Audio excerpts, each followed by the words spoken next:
Yeah, yes, Uwe Boll. I'm a filmmaker, producer, director, writer, but also I do a lot of political films and political commentaries. And I think the terror attack in the music hall in Russia shows that the biggest threat, cultural, for the world we're living in is radical Islamic terrorism. And during all other religions, in a way, calmed down and are there for the people and are there for like that people can live in peace together.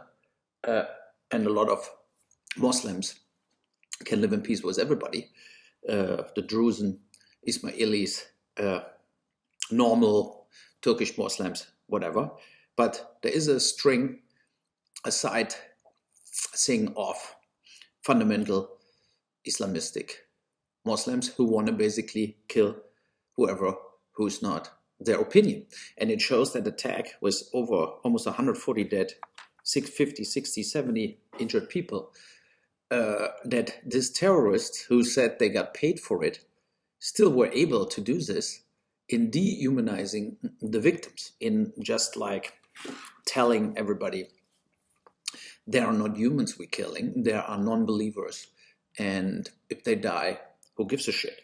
So it was good that after a few days, also Putin accepted that it was a radical Islamistic attack and not a CIA operation or a Ukraine operation, because I still believe, and I hope for all sides, including, of course, Putin and Russia, that nobody will go so far from these people to do this kind of barbarian acts, similar to what the Hamas did in uh, Gaza and outside an October 7 murderers.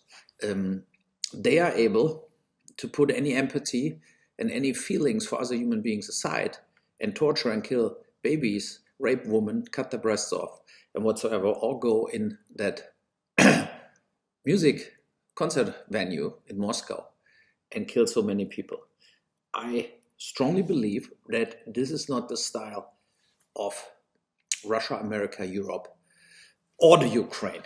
So that these perpetrators maybe try to go over the Ukrainian border away out of Russia, in a way makes sense because they would maybe not get prosecuted going through Ukraine and not get delivered back to Russia. But it didn't happen. They didn't make it over the border.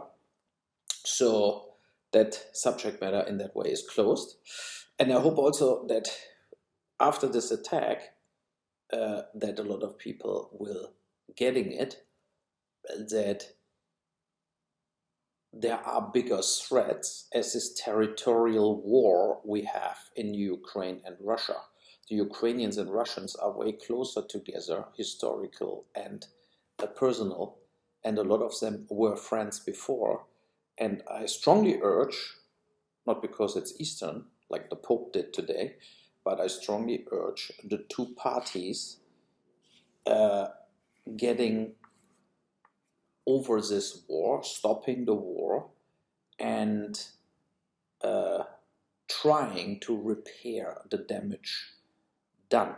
When I saw this weekend photos from very young Ukrainian recruits, they look like children going into the war now. That shows that, and I hope also that Russia has no interest to keep or start killing children because they have a uniform on. That war has to end. And I think all European countries, including Russia, should focus on the real threats out there and should try to leave the past behind them and getting rid of the killing of each other, spending so much money on wars, so much wasted human lives, so much refugees migration into Europe running away, families falling apart. And of course, it's Putin who attacked. And so I think it's time for Putin to offer a real peace. It cannot be in the interest of Russia to invade Ukraine completely and keep Ukraine. It's a country, and they should